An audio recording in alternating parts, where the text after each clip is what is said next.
வசனத்துல இதுக்கு தியானித்து நாம ஜெபிக்க போறோம்.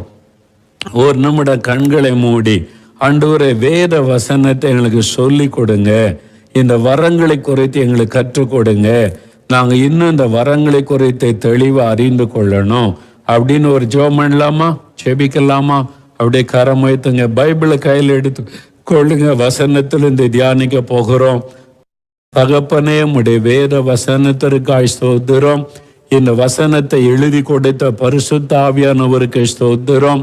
ஆவியானவர் இந்த வசனத்தை குறித்து தெளிவாக எங்களுக்கு போதியும், இந்த வரங்களை குறித்து வல்லமை குறித்து போதித்து எங்களை வரங்களினாலும் வல்லமையினாலும் நிரப்பி பயன்படுத்தும். அதற்காக எங்களை ஒப்பு கொடுக்கிறோம். இயேசுவின் நாமத்தில் ஜெபிக்கிறோம் பிதாவே, ஆமேன், ஆமேன். 1 கொரிந்தியர் 12 அதிகாரம் எடுங்க. வேத புஸ்தகத்தில் 1 கொரிந்தியர் 12 அதிகாரம் புதிய ஏற்பாட்டில் 238வது பக்கம் எடுத்துக்கொள்ளுங்க. 8, 9, 10 வசனங்கள் நான் இப்போ வாசிக்க போற, சேர்ந்து வாசிக்கலாம். நல்ல கவனிங்க. வரங்களை பற்றி அதில் எழுதியிருக்கிறாரு. என்ன வரங்களை பற்றி தியானித்து வரோம்ல, வெளிப்பாட்டு வரங்களை பற்றி தியானிச்சு முடிச்சிட்டோம் இல்லை? ஞானத்தை போதிக்கு வசனம், அறிவை உணர்த்து வசனம், ஆவிகளை பகுத்தறிகிற வரம். இப்போ அடுத்த வல்லமை வரங்களை குறித்து அறியணும். முதல்ல இதை வாசிக்கலாம். 1 கொரிந்தியர் 12.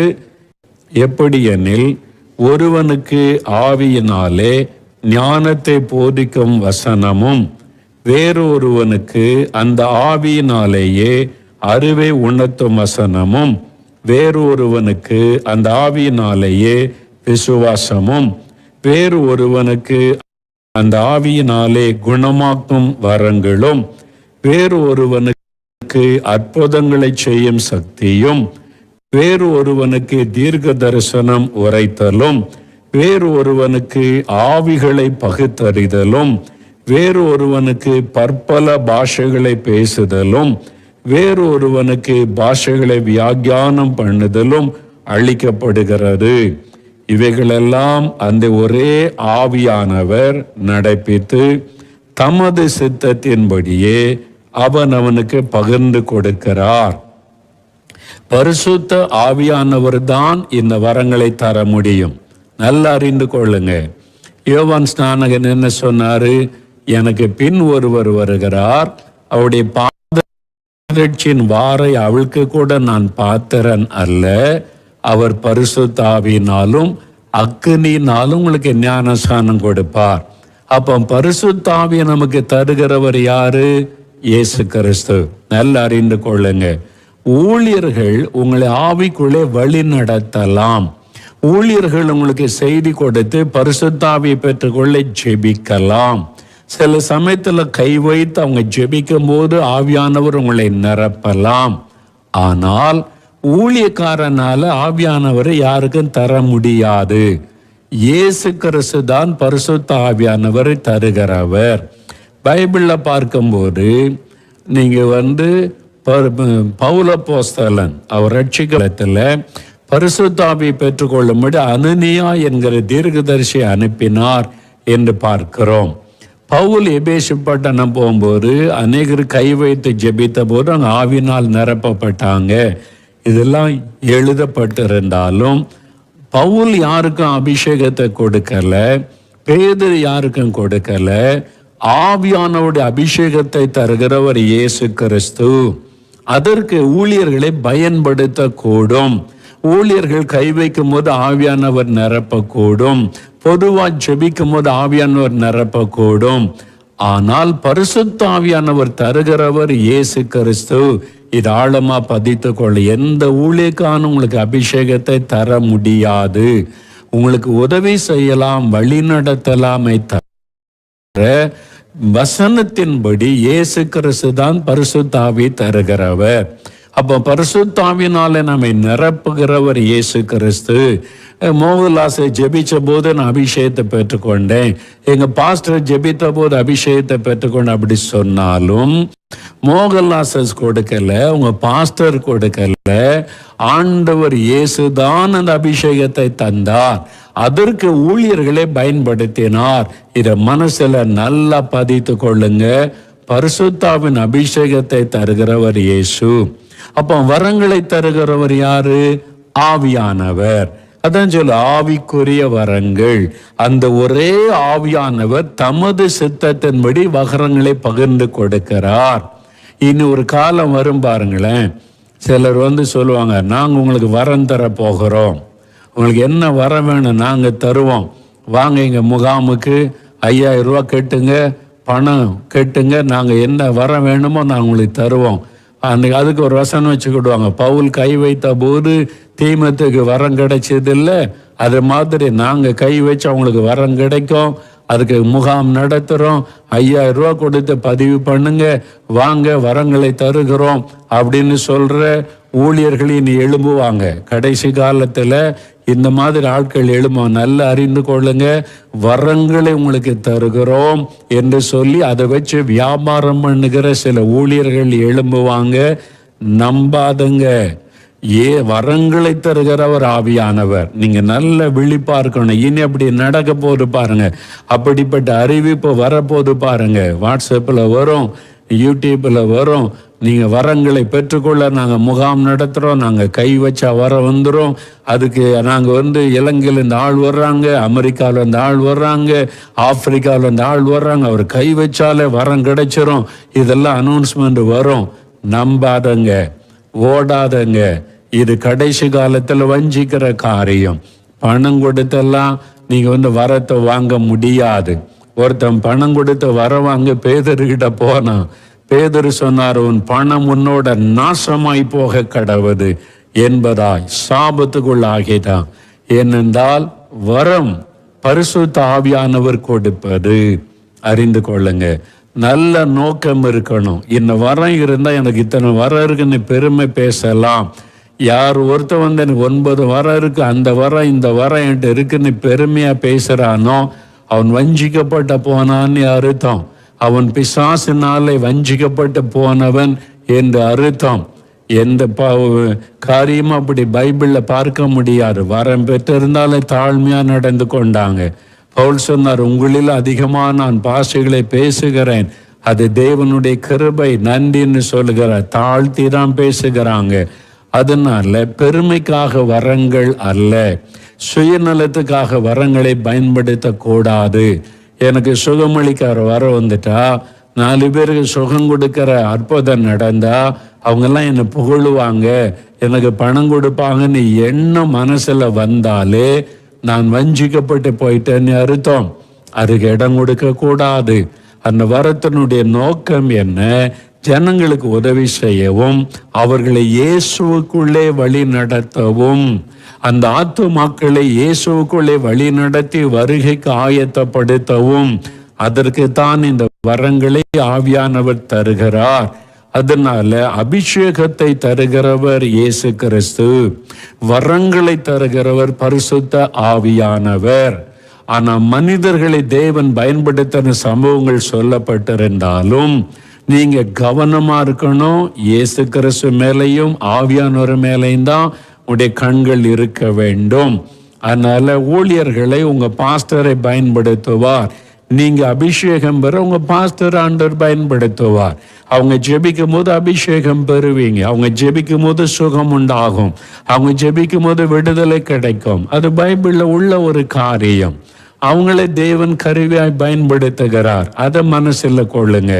ஆனா நான் கை வச்சு அவனுக்கு 9 வரம் கிடைக்கும், அதுக்கு வரணுமானா இவ்வளவு பணம் கட்டி என் சமூகத்துல வான்னு யாராவது கூப்பிட்டா நம்பாதங்க. இந்த கள்ள உபதேசக்காரங்க கடைசி காலத்துல எழும்புவாங்க. இதை வச்சு பணம் சம்பாதிக்கிற ஆட்கள் எழும்பி அறிவிப்பெல்லாம் கொடுப்பாங்க. நீங்க அதுல ஏமாந்து போயிடாதங்க. ஆனா நல்ல வசனத்தை அறிந்து கொள்ளுங்க. ஆவியானவர் பகிர்ந்து கொடுக்கிறார் என்று சொல்லப்பட்டிருக்கிறாரு. உங்களுக்கு எந்த வரம் கொடுத்தா உங்க மூலமா இயேசு மகிமைப்பட முடியும், எந்த வரத்தை மூலமா நீங்க ஆண்டவருக்குள்ள அநேக ஆத்துமாக்களை கொண்டு வர முடியும் என்று ஆண்டவருக்கு தெரியும். ஆவியானவருக்கு தெரிந்து அந்த வரத்தை ஆண்டவர் தருவார். அப்போ 9 வரம் தர மாட்டாரா? 9 வரங்களோட தான் ஆவியானவர் வருகிறார். நம்மை பரிசுத்தாவினால் நிரப்பப்படும் போது ஆவியானவர் தனியா வரமாட்டார். அவருக்குள்ளதான் 9 வரங்களும் அடங்கி இருக்கிறாரு. அத்தனை வரங்களும் ஆவியானவருக்குள் அடங்கி இருக்கிறாரு. அவர் வரங்களோடு தான் வருகிறார். ஆனால் எந்த வரத்தின் மூலமா உங்க மூலமா இயேசு மகிமைப்படணும், அவருடைய திட்டம் நிறைவேறணுமோ அந்த வரம் உங்க மூலமா செயல்பட ஆரம்பிக்கும். சிலருக்கு 2 வரங்கள் 3 வரங்கள் மேலோங்கி செயல்படும். எல்லா வரம் உங்களுக்குள்ளதான் இருக்கும். நீங்க சரியா ஆத்தும பாரத்தோடு சுவிசேஷம் அறிவித்து ஆத்துமாக்களை இயேசுக்குள்ளே வழிநடத்த ஆரம்பித்தால் அந்தந்த நேரத்திற்கு அந்தந்த ஆத்துமாக்களை சந்திக்க 9 வரங்களும் செயல்படும். என்றால் அதுக்கு தான் சுவிசேஷத்தை அறிவிக்கவும், ஆத்துமாக்களை ஆண்டவருக்குள்ளே கொண்டு வரவும், சபைக்குள்ளே வழி நடத்தி அவருடைய மந்தை பெருகவும் தான் இந்த வரங்கள். அதைத்தான் நீங்க மறந்துடக்கூடாது. அப்ப அதற்கென்று நீங்க உழைக்கும் போது, பிரயாசப்படும் போது 9 வரங்களும் அந்தந்த நேரம் அந்தந்த ஆத்மாவை சந்திக்க அத்தனை வரங்களும் செயல்பட முடியும். ஆனா சிலருக்கு 1 வரம், சிலருக்கு 3 வரங்கள் மேலோங்கி இருக்கும். மற்ற வரங்களும் அவங்களுக்குள்ளதான் இருக்கும். எந்த வரத்தை கொண்டு தேவன் பயன்படுத்த விரும்புகிறாரோ அந்த வரம் மேலோங்கி செயல்பட ஆரம்பிக்கும். அந்த வரத்தை குறித்து நீங்க தெளிவா அறிந்து கொள்ளணும். அதான் ரொம்ப முக்கியம். அதனால்தான் நம்ம முதலாவது வெளிப்பாட்டு வரங்களை குறித்து சில காரியம் அறிந்து கொண்டோம். இன்றைக்கு வல்லமை வரங்கள், கிஃப்ட்ஸ் ஆஃப் பவர் வரங்களை பற்றி நான் சொல்லுவது முழுமையா உங்கள்கிட்ட சொல்லிட முடியாது. அதுக்கு பல மணி நேரம் ஆகும். ஒரு அவுட்லைன் மாத்திரம் நீங்கள் கொஞ்சம் அண்டர்ஸ்டாண்ட் பண்ணி கொள்ளவும், வசனத்தை நீங்கள் புரிந்து கொள்ளவும் சில காரியத்தை தான் நான் உங்களுக்கு சொல்லுகிறேன். இன்னும் தெளிவாய் அறிந்து கொள்ள நீங்க சில புஸ்தகங்களை வாசிக்கணும். அதான் சொன்னேன். அவர் டிஜேசி தினகரன் எழுதின ஆவிக்குரிய வரங்களின் புஸ்தகம், சகோதரர் சாம் ஜபத்ரேன் எழுதின அந்த புஸ்தகம், பாஸ்டர் சாம்ராஜ் என்ற பாஸ்டரையா எழுதின புஸ்தகம் ஆவிக்குரிய வரங்கள், இதெல்லாம் நீங்க வாசிக்கும் போது உங்களுக்கு நிறைய அண்டர்ஸ்டாண்டிங், வரங்களை பற்றி தெரியும். இல்லை இவங்க ஒரு மாதிரி எழுதியிருக்காங்க, இவங்க ஒரு மாதிரி எழுதியிருக்காங்கன்னா எல்லாமே கரெக்டு தான். நீங்க எல்லாமே வாசித்து நீங்க ஜெபம் பண்ணி வசனத்தை வாசிக்கும் போது ஆவியானவர் தெளிவாய் நீங்க எதை அறிந்து கொள்ளணுமோ அதை அறிந்து கொள்ள வைப்பார். அவ்வளவுதான். நீங்க எதை அறிந்து கொள்ளணும், எதை புரிந்து கொள்ளணும், அதை நீங்க அறிந்து கொள்ள வைப்பார். அது போதும். அதை வச்சு உங்க மூலமா தேவன் தன் வல்லமையை வெளிப்படுத்துவார். அப்போ கிஃப்ட்ஸ் ஆஃப் பவர், இந்த வல்லமை வரங்கள், பவர் கிஃப்ட்ஸ் எதுக்குன்னா தேவனுடைய வல்லமையை வெளிப்படுத்துவதற்கு. நம்முடைய தேவன் வல்லமை உள்ளவர். அப்ப அவருடைய பிள்ளைகள் வல்லமை உள்ளவளா இருக்கணும். அதனால்தான் அப்போஸ்தலர் 1:8 பரிசுத்த ஆவியானவர் ஒரு இடத்தில் வரும்போது நீங்கள் பலன் அடைவீர்கள் என்று தமிழ்ல இருக்குது. ஆங்கிலத்தில் when the Holy Spirit will come upon you, you shall receive power. நீங்க வல்லமையை பெற்றுக் கொள்ளுவீங்க. இயேசு சொல்றாரு, பரிசுத்த ஆவி வரும்போது அது வல்லமையின் ஆவியானவர். அந்த வல்லமை உள்ள ஆவியினால் நிரப்பப்பட்டா நீங்க வல்லமை உள்ள தேவ பிள்ளைகளா இருக்கணும். சின்ன பிள்ளைகளா இருந்தாலும், வாலிபர்களா இருந்தாலும், வயோதிபர்களா இருந்தாலும், ஊழியர்களா இருந்தாலும், நாம இயேசுவின் வல்லமையினால் நிரப்பப்பட்டு பரிசுத்தாவின் வல்லமையினால் பலப்படுத்தப்பட்டு வல்லமை உள்ளவர்களா இருக்கணும்ன்றது ஆண்டவருடைய விருப்பம். ஏன்? அவர் வல்லமை உள்ள தேவன். என் பிள்ளைகளும் வல்லமையோடு இருக்கணும்னு கர்த்தர் விரும்புகிறார். 1. 2வது, அவருடைய வல்லமையை நம்ம வெளிப்படுத்தி இயேசு வல்லமை உள்ள ஆண்டவர் என்பதை எல்லாரும் அறிந்து கொள்ள செய்யணும். அதன் மூலமா அவங்க ரட்சிக்கப்படுவாங்க. அதன் மூலமா அவங்களும் பரலோகத்தின் பிள்ளைகளா மாறுவாங்க. அதன் மூலமா இப்படிப்பட்ட ஒரு ஆண்டவரா அவர் எனக்கு வேணும்னு அவங்க தேட ஆரம்பிப்பாங்க. அதனால அநேகர் இயேசுவை அறிந்து கொள்ளுவதற்காக உங்க மூலமா தேவன் தன் வல்லமையை வெளிப்படுத்த விரும்புகிறார். அதுக்கு தான் என் அனுபவத்தை சொன்னேன். நான் இயேசுவை நம்பாதவன், இயேசுவை பரிகாசம் பண்ணினவன், ஆனால் இருதயம் வீங்கி வலது கால் செயலற்று நொண்டியாய் மரண படுக்கையில படுத்திருந்தேன். டாக்டர்கள் கைவிட்டு விட்டார்கள். அப்போ நாங்கள் எந்த சர்ச்சுக்கும் போனதில்லை, எந்த கிறிஸ்துவ கூட்டத்துக்கு போனதில்லை. அப்போ இந்த மாதிரி டிவி ப்ரோக்ராம்லாம் கிடையாது. ஒரு கிறிஸ்தவ வாலிபன் என்னை பார்க்க வந்தார். லூகாஸ் டிவிஎஸ் கம்பெனியில் வேலை செய்கிறவர், ஆனால் பரிசுத்தாவினால் நிரப்பப்பட்டு அவர் வல்லமை உள்ளவராயிருந்தார். அறிந்து கொள்ளுங்க, வெறுமன ரட்சிக்கப்பட்டிருந்தா நீங்க தேவனுடைய பிள்ளையா இருப்பீங்க. ஆனா அபிஷேகத்தை ஆவியினால் நிரப்பப்பட்டாதான் வல்லமை உள்ளவளா இருக்க முடியும். அதனால எல்லாருமே இந்த வல்லமையை பெற்றுக்கொள்ளணும் என்று ஆண்டவர் சொல்லுகிறார். அந்த வாலிபன் வல்லமை உள்ளவராய் இருந்ததுனால அவர் ஜெபத்தில் ஒரு வல்லமை, அவர் கரமயத்தை ஜெபிக்கும் போது இயேசுவின் வல்லமை எனக்குள் இறங்கினது. வீங்கி இருந்த இருதயம் நார்மலா புது இருதயமாய் மாறிவிட்டது. செயலற்று போன வலதுகால் செயல்பட்டது. ஒரு வாலிபன் மூலமாய் இயேசுவின் வல்லமை எனக்குள்ளே சுகம் பெற்று எழுந்த உடனே இயேசு இப்படிப்பட்டவரா, இப்படி ஒரு அற்புதத்தை செய்ய முடியுமா, இவ்வளவு வல்லமையுள்ள ஆண்டவரா, அவரை நான் அறியணும். அதன் பிறகுதான் எனக்கு இயேசுவை அறியணும்னு ஆசை வந்தது. பைபிள் வாங்கி வாசிக்க ஆரம்பித்தேன், சர்ச்சுக்கு போனேன், இயேசுவை அறிந்து கொண்டேன். காரணம் அந்த வல்லமையை நான் பார்த்தேன், என் வாழ்க்கையில நடந்தது. அதுக்கு தான் உங்களை தேவன் தன் வல்லமையினால் நிரப்ப விரும்புகிறார், வல்லமையின் வரங்களை கொடுக்க விரும்புகிறார். நோக்கத்தை விளங்கி கொள்ளணும். தவறான நோக்கம் இருக்கக்கூடாது, சுயநலம் இருக்கக்கூடாது, அது புகழ்ச்சிக்காக இருக்கக்கூடாது, அதன் மேல பண ஆசை, பண காரிய சம்பந்தப்படவே கூடாது. அப்பதான் ஆண்டவர் தன் வல்லமையை உங்களுக்கு தருவார். ஒரு நல்ல இருதயத்தோட ஆண்டவரே உம்முடைய நாமத்தை நான் மகிமைப்படுத்தணும், உம்முடைய வல்லமையை எல்லா ஜனங்களும் அறிந்து கொள்ள செய்யணும், அதன் மூலமா நிறைய ஆத்மாக்கள் வந்து ரட்சிக்கப்படணும், அதுக்கு உம்முடைய வல்லமையை தாங்க, உம்முடைய என்னை வல்லமையா பயன்படுத்துங்கன்னு சொல்லி நீங்க ஜெபம் பண்ணா கட்டாயம் இந்த வரங்களை கர்த்தர் உங்களுக்கு தருவார். நல்ல இருதயத்தோடு ஜெபிச்சா அவங்களுக்கு இந்த வரம் கட்டாயம். இந்த வரங்கள், வல்லமை வரங்கள்ல 3 வரங்கள்: விசுவாசம், குணமாக்கும் வரங்கள், அற்புதங்களை செய்யும் சக்தி. அநேக சமயங்கள்ல இந்த 3 வரங்களும் இணைந்து செயல்படுவதை பார்க்கலாம். நான் தொடர்ந்து உங்களுக்கு விளக்கும் போது நீங்க அதை புரிந்து கொள்ளுவீங்க. சில சமயம் அறிவை உணர்த்துகிற வசனம் என்கிற வரமும் இந்த வரங்களோடு இணைந்து செயல்படும். என்ன விசுவாசம் வந்தாதான் அங்கே சுகமளிக்கிற வரம் கிரியை செய்யும், அற்புதங்களை நடக்க செய்கிற வரம் கிரியை செய்யும். விசுவாசத்தை வைத்துதான் இந்த வரங்கள் எல்லாம் செயல்பட முடியும். அதனால அந்த விசுவாசம் என்கிற வரம், குணமளிக்கிற வரங்கள், அற்புதங்களை செய்யும் சக்தி, நம்ம ஒன்னொன்னா நம்ம பார்க்கலாம். முதலாவது, நம்ம எல்லாருக்கும் தெரிந்திருக்கிறபடி குணமளிக்கும் வரம், சுகமாக்கும் வரம், குணமாக்கும் வரம். இந்த குணமாக்கும் வரத்தை பற்றி பைபிள் என்ன எழுதியிருக்கு தெரியுமா?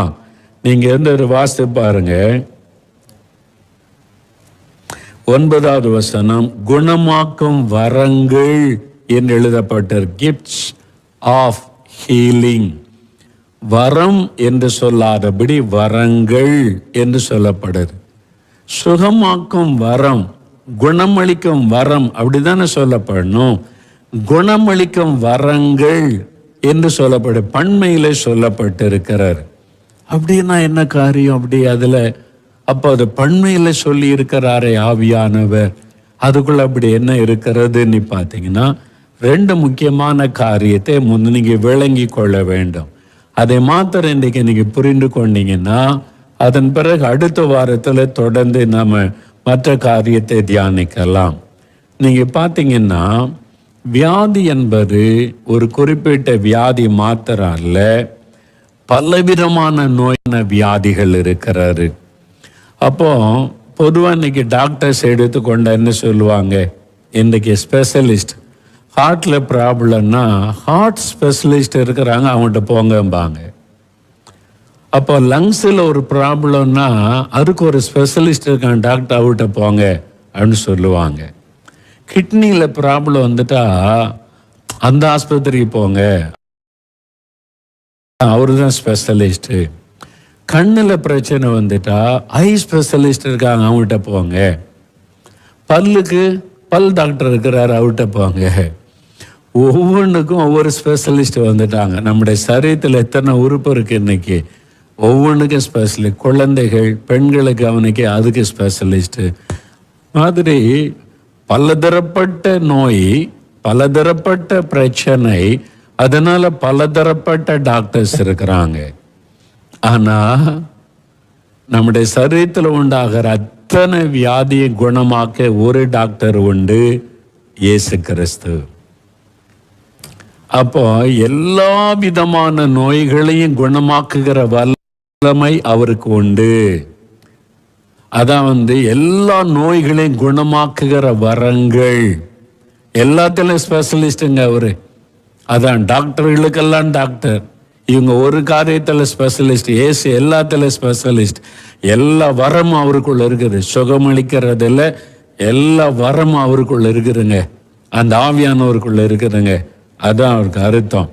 அதுக்கு மத்தேயு 4:24 பாருங்க. மத்தேயு 4:24 பாருங்களேன்.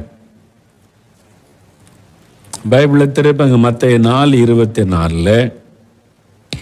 இயேசுவனுடைய கீர்த்தி சீரியா எங்கும் பிரசித்தமாயிற்று. அப்பொழுது பலவிதமான வியாதிகளையும் வேதனைகளையும் அடைந்திருந்த சகல பிணியாளிகளையும் பிசாசு பிடித்தவர்களையும் சந்திர ரோகிகளையும் திமிர்வாதக்காரரையும் இயேசுவினிடத்தில் கொண்டு வந்தார்கள். அவர்களை என்னெல்லாம் சொல்லப்பட்டிருக்கு பார்த்தீங்களா? சகல பிணியாளிகள், பலதரப்பட்ட, கண் தெரியாதவங்க, நடக்க முடியாதவங்க, காது கேட்காதவங்க, கை செயல் இழந்தவங்க, டிஃப்ரெண்ட் கைண்ட்ஸ் ஆஃப் சிக்னஸ்னால பாதிக்கப்பட்டவங்க, பிசாசு பிடிச்சவங்க, அப்புறம் சந்திர ரோகிகளாக இருந்தவங்க, திமிர்வாதக்காரர், எல்லா தரப்பட்ட வியாதிப்பட்டவங்களும் இயேசுவிட கொண்டு வந்தாங்க. இயேசுவை பார்த்துட்டு, நான் குருடர்களுக்கு தான் சுகம் கொடுப்பேன், இது என்னால் முடியாது அப்படி இயேசு சொன்னாரா? சகல வியாதிகளையும் சகல நோய்களையும் இயேசு அப்போ அதான் சகல நோய்களை நீக்கினார், சகல வியாதிகளை நீக்கினார்.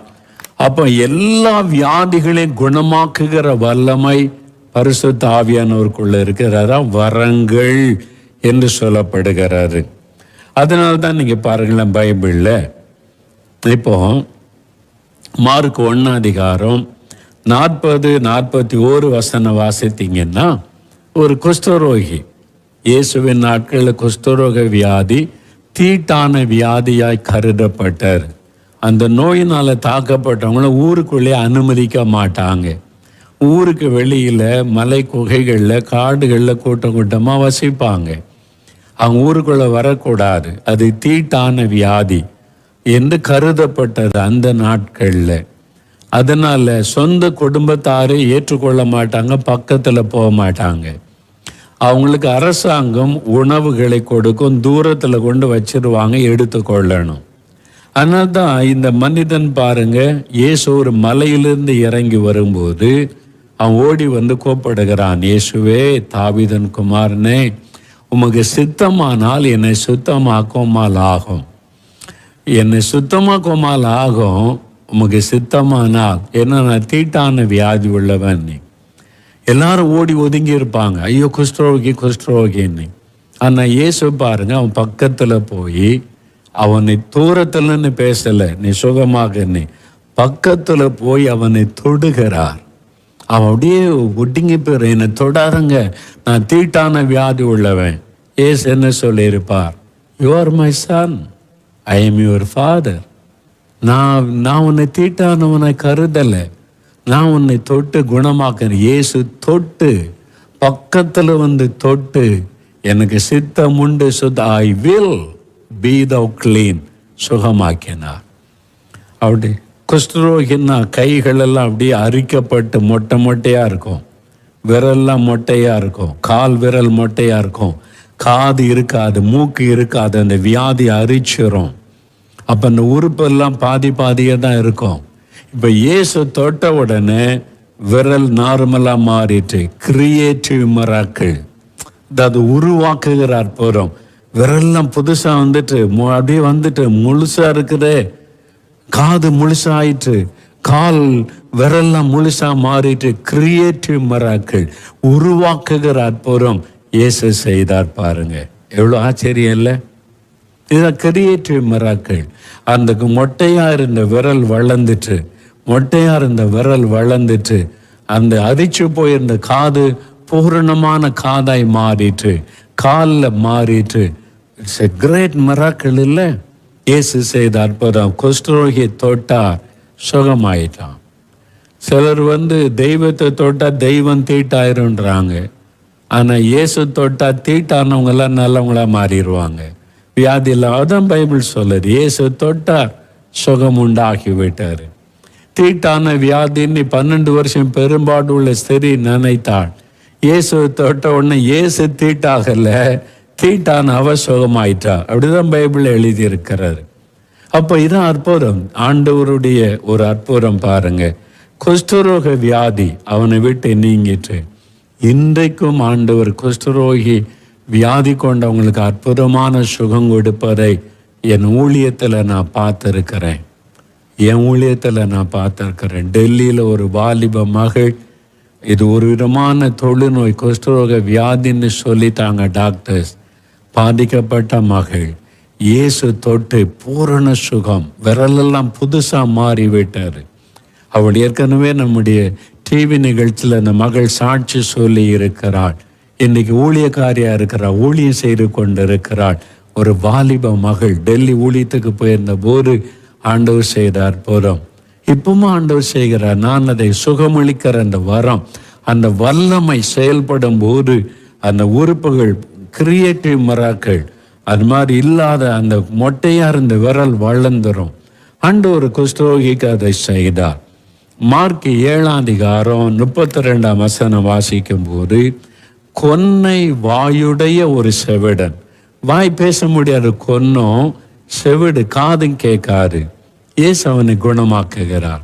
காதல சுகம். அப்போ இயர் ஸ்பெஷலிஸ்ட் ஆண்டவர், இஎன்டி ஸ்பெஷலிஸ்ட் ஆகிட்டார் ஆண்டவர். இங்கே குஷ்டரோகிகள் அது மாதிரி நோய்க்கு ஸ்பெஷலிஸ்டாக மாறிட்டார். இங்கே ஆண்டவர் இஎன்டி ஸ்பெஷலிஸ்ட். கொன்னை பேச முடியாது, காது கேட்காது, பேசுகிறான், காது திறந்து விட்டார். It's a great miracle. மத்தேயு 9:27-29 வரை வாசிக்கும் போது, ஒரு குருடர்கள் 2 குருடர்கள் இயேசுவே தாவீதின் குமாரன்னு கூப்பிடுறான். கண் பார்வை இல்லை அவங்களுக்கு, 2 கண்ணும் குருடு, 2 குருடர்கள். இயேசு அவங்களை தொட்டு குணமாக்குகிறார். நீ விசுவாசித்தபடி ஆக கடவுது என்றார். 2 பேரும் பார்வை அடைஞ்சிட்டாங்க. கண் இல்லாதவர்களுக்கு கண்ணை ஆண்டவர் கொடுத்ததை நாம் பார்க்கிறோம். நான் பார்த்துருக்கிறேன் ஊழியத்தில், தேவன் கண் இல்லாதவங்களுக்கு கண் கொடுத்ததை என் ஊழியத்தில் நான் பார்த்துருக்கேன். பிறவி குருடா இருந்தவங்கள சுகமாகி இருக்கிறத நான் பார்த்துருக்கிறேன். ஒரு முறை குஜராத் ஊழியத்து போயிருந்தோம். பீல் ஆதிவாசி மக்கள் மத்தியில் பிஷப் தேவதாஸ் அவங்க கூட்ட ஒழுங்கு பண்ணியிருந்தாங்க. ஒரு வயல் காட்டில் தான் கூடியிருந்தாங்க. அந்த மக்கள் பந்தல் அமைச்சிருந்தாங்க. கூட்டம் ஆயிரக்கணக்காக வந்திருந்தாங்க. நான் பிரசங்கம் பண்ணுறதை தேவதாஸ் பிஷப் தான் மொழிபெயர்த்து கொண்டு இருந்தாங்க. ஒரு செய்தி கொடுத்துட்டு பாவ அறிக்கை செய்து ஜெபம், பாவ மன்னிப்புக்காக ஜனங்க கண்ணீரோடு ஒப்பு கொடுத்தாங்க. அதன் பிறகு ஹீலிங் ப்ரேயர், சுகமளிக்கிற ஜெபம் நடத்தும் போது, ஜெபம் பண்ணும்போது நிறைய பேர் ஆண்டவர் தொட்டார். சுகம் பெற்றவங்க சாட்சி சொல்லலான்னு போது நிறைய பேர் எனக்கு கட்டி மறைஞ்சு போச்சு, ஆசமா சுகமாயிட்டு நிறைய சாட்சி சொல்கிறாங்க. திடீர்னு ஒரு வாலிப மகள் நிறைய பேர் எனக்கு கட்டி மறைஞ்சு போச்சு, ஆசமா சுகமாயிட்டு நிறைய சாட்சி சொல்கிறாங்க. திடீர்னு ஒரு வாலிப மகள் கூட்டத்துக்குள்ளேருந்து எழும்பி சத்தமிட்டாள். கையை ஓய்த்து சத்தமிட்டாள், பயங்கரமா கூச்சலிட்டாள். அது எல்லாரும் திரும்பி பார்க்குறாங்க. அவங்க பக்கத்தில் அவனுடைய தாயார் அப்படியே சந்தோஷமா ஆர்ப்பரிக்கிறாங்க. எனக்கு ஒன்றும் புரியலை. நான் அவங்க தேவதாஸ் பிஷப் என்னது அது அவங்க நடந்ததுன்னு கேட்டா, ஒரு ஆச்சரியம் என்ன தெரியுமா? ஒரு வாலிப மகள், பிறவிலேயே அவளுக்கு கண் தெரியாது, பிறக்கும் போது 2 கண்களும் குருடு, பார்ன் பிளைண்ட்.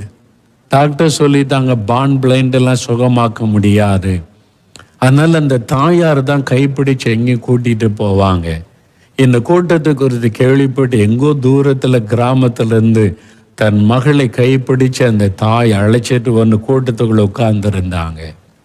பாருங்க, அவள் செய்தியை கேட்ட போது, இயேசு அற்புதம் செய்கிறதை கேட்டவுன்னு அவளுக்குள்ள ஒரு விசுவாசம்.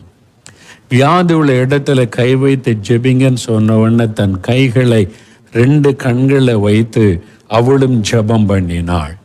அவள் கண்ணில் கை வைத்து ஜெபித்த போது, ஜெபம் முடிஞ்சு கண்ணை விட்டு கையை எடுத்தாள், பார்வை வந்திருந்தது.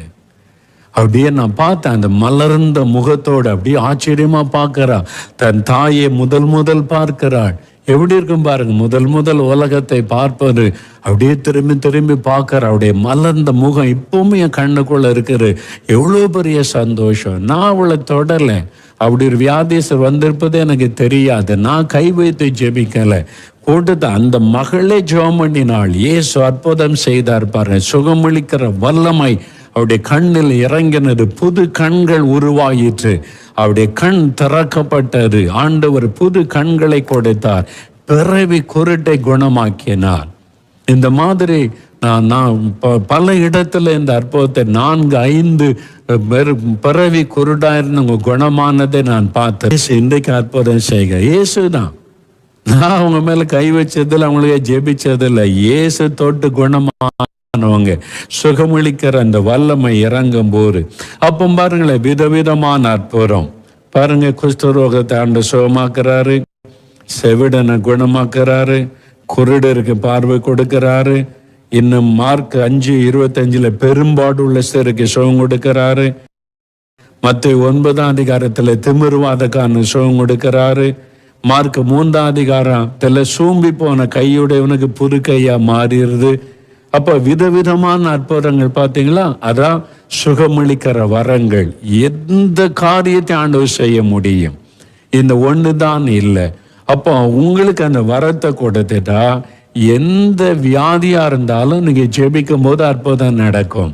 கேன்சருக்கு ஜெபிச்சா சுகமாகும். ஆஸ்துமா வியாதி உள்ளது ஜெபிச்சா சுகமாகும். முடக்குவாத உள்ளவங்களுக்கு ஜெபிச்சா சுகமாகும். உங்க கைப்பட்ட உடனே சுகமாகும். அதான் அந்த வரம் உங்களுக்குள்ள கிரியை செய்ய ஆரம்பிக்கும் போது விளங்குதா உங்களுக்கு? அப்போ இன்னும் அதை குறித்து அடுத்த வாரம் டீட்டெயிலா பேசலாம். நமக்கு சமயம் இல்லை. இப்ப நம்ம ஜெபிக்க போறோம். எல்லாம் எழுந்துருங்க. இந்த மாதிரி வேணும். ஆண்டவரே என்னை பயன்படுத்த விரும்புறீங்களா? எனக்கு உங்களுடைய வல்லமை தாங்க. 2 நிமிஷம் தான் ஜெபிக்க போறோம். எல்லாம் எழும்புங்க. ஒரு பாடல் பாடி ஜெபிக்க போறோம். ஆண்டவரே உம்முடைய வல்லமையினால் என்னை நிரப்புங்க. இந்த வல்லமையின் வரத்தினால் என்னை நிரப்புங்க. நீங்க எப்படி ஊழிய செய்தீங்களோ நான் அப்படி ஊழிய செய்யணும். பாஸ்டர்மார் ஜெபிங்க, ஊழியக்காரங்க ஜெபம் பண்ணுங்க, தேவ பிள்ளைகள் இயேசு வைத்துக்கொண்ட விசுவாசிகள் ஜெபிங்க, சீஷர்கள் ஜெபம் பண்ணுங்க. எனக்கு அந்த வல்லமை வரங்கள் தாங்க, பயன்படுத்துங்கன்னு சொல்லி 2 நிமிடம் இப்ப நாம் ஜெபம் பண்ணி முடிக்க போறோம். எல்லாம் அப்படியே கையை அப்படியே கண்களை மூடுங்க. கண்களை மூடி இயேசுவை மாத்திர கண் முன்னால நிறுத்துங்க.